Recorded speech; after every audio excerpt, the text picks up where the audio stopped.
السلام علیکم ورحمۃ اللہ وبرکاتہ۔ Welcome to the twinkle of little hearts. آج میں آپ کو حضرت عمر رضی اللہ تعالیٰ عنہ کے وصال کی خوبصورت سی کہانی سنانے جا رہی ہوں۔ تو چلیے شروع کرتے ہیں۔ جب حضرت سیدنا عمر رضی اللہ تعالیٰ عنہ پر حملہ کیا گیا تو ان کے لیے دودھ لایا گیا۔ جیسے ہی آپ نے دودھ پیا تو وہ آپ کی پسلیوں کے زخم سے باہر نکلا۔ طبیب نے ان سے کہا، اے امیر المؤمنین، وصیت فرما دیں، آپ زیادہ دیر تک زندہ نہیں رہ سکیں گے۔ تو انہوں نے اپنے بیٹے عبداللہ کو بلایا اور کہا کہ حذیفہ بن الیمان کو میرے پاس بلاؤ۔ حذیفہ بن الیمان حاضر ہو گئے۔ یہ وہ صحابی ہیں جنہیں نبی اکرم صلی اللہ علیہ وآلہ وسلم نے منافقین کے ناموں کی فہرست عطا کی تھی، اور ان ناموں کے بارے میں اللہ پاک، اس کے رسول صلی اللہ علیہ وآلہ وسلم اور حذیفہ بن الیمان کے علاوہ کوئی نہیں جانتا تھا۔ حضرت عمر رضی اللہ تعالیٰ عنہ نے پوچھا کہ جبکہ خون ان کی پسلیوں سے بہہ رہا تھا کہ اے حذیفہ بن الیمان، میں آپ کو اللہ کی قسم دے کر کہتا ہوں، کیا اللہ کے رسول صلی اللہ علیہ وآلہ وسلم نے میرا نام منافقین کے ناموں میں لیا ہے یا نہیں؟ یہ سن کر حذیفہ بن الیمان کی آنکھوں سے آنسو جاری ہو گئے اور فرمایا، یہ میرے پاس رسول اللہ صلی اللہ علیہ وآلہ وسلم کا راز ہے جو کسی کو نہیں بتا سکتا۔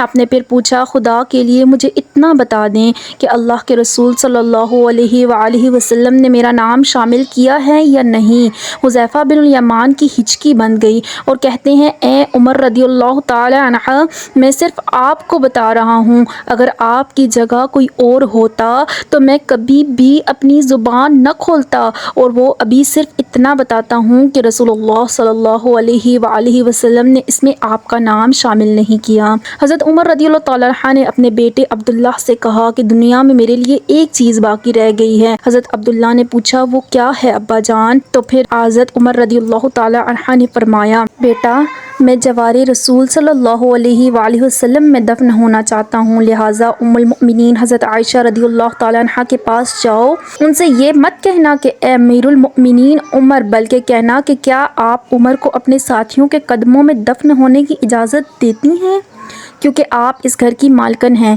تو ام المؤمنین نے جواب دیا کہ یہ جگہ تو میں نے اپنے لیے تیار کر رکھی تھی، لیکن آج میں اسے عمر کے لیے ترک کرتی ہوں۔ عبداللہ ابن عمر رضی اللہ تعالیٰ عنہ شاداں فرحاں واپس آئے اور عرض کی، اجازت مل گئی ہے۔ عبداللہ ابن عمر نے دیکھا کہ حضرت عمر رضی اللہ تعالیٰ عنہ کا رخسار مٹی پر پڑا ہے، تو انہوں نے آپ کا چہرہ اٹھا کر اپنی گود میں رکھا۔ حضرت عمر رضی اللہ تعالیٰ عنہ نے اپنے بیٹے کی طرف دیکھا اور فرمایا کہ کیوں تم میرا چہرہ مٹی سے بچانا چاہتے ہو؟ عبداللہ ابن عمر رضی اللہ تعالیٰ عنہ نے کہا، ابا جان، لیکن حضرت عمر رضی اللہ تعالیٰ عنہ نے بات کاٹتے ہوئے فرمایا کہ اپنے باپ کا چہرہ مٹی سے لگنے دو، بربادی ہے عمر کے لیے اگر کل اللہ پاک نے اسے نہ بخشا۔ حضرت عمر رضی اللہ تعالیٰ عنہ اپنے بیٹے کو یہ وصیت فرما کر موت کی آغوش میں چلے گئے، اے میرے بیٹے، میری میت مسجد نبوی صلی اللہ علیہ وآلہ وسلم میں لے جانا اور میرا جنازہ پڑھنا، اور حذیفہ بن یمان پر نظر رکھنا، اگر وہ میرے جنازے میں شرکت کرے تو میری میت روضہ رسول صلی اللہ علیہ وآلہ وسلم کی طرف لے جانا، اور میرا جنازہ روضہ رسول صلی اللہ علیہ وآلہ وسلم کے دروازے پر رکھ کر دوبارہ اجازت طلب کرنا اور کہنا، اے امیر المؤمنین، آپ کا بیٹا عمر۔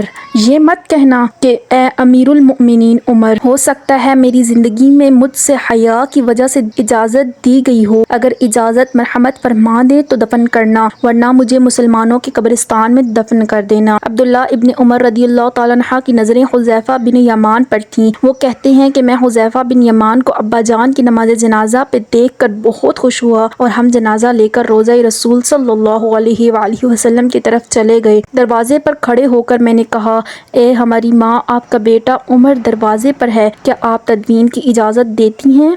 ام المؤمنین نے جواب دیا، مرحبا یا عمر، عمر کو اپنے ساتھیوں کے ساتھ دفن ہونے پر مبارک ہو۔ ام المؤمنین نے اپنی چادر سمیٹی اور روضہ رسول صلی اللہ علیہ وآلہ وسلم سے باہر نکل آئیں۔ اللہ پاک راضی ہو حضرت عمر رضی اللہ تعالیٰ عنہ سے، زمین کا چپا چپا جن کے عدل کی گواہی دیتا ہے، جن کی موت سے اسلام یتیم ہو گیا، جن کو اللہ کے رسول صلی اللہ علیہ وآلہ وسلم نے زندگی میں جنت کی خوشخبری دی ہو، پھر بھی اللہ کے سامنے حساب دہی، اتنا خوف ہمارا کیا بنے گا؟ وہ آدھی دنیا کا حکمراں تھا، وہ حکمراں بھی مگر کہاں تھا، ببھرتی موجوں پہ حق پرستوں کی سادہ کشتی کا بادباں تھا۔ بڑا مبارک ہے نام اس کا، ستاروں جیسا مقام اس کا، وہ ایک شاہی صفت مجاہد جو سوئے منزل رواں دواں تھا، جو سوئے منزل رواں دواں تھا۔ ابھرتے سورج سے تاج مانگا، سمندروں سے خراج مانگا، کسے خبر ہے کہ اس کا سکہ جہاں میں جاری کہاں کہاں تھا۔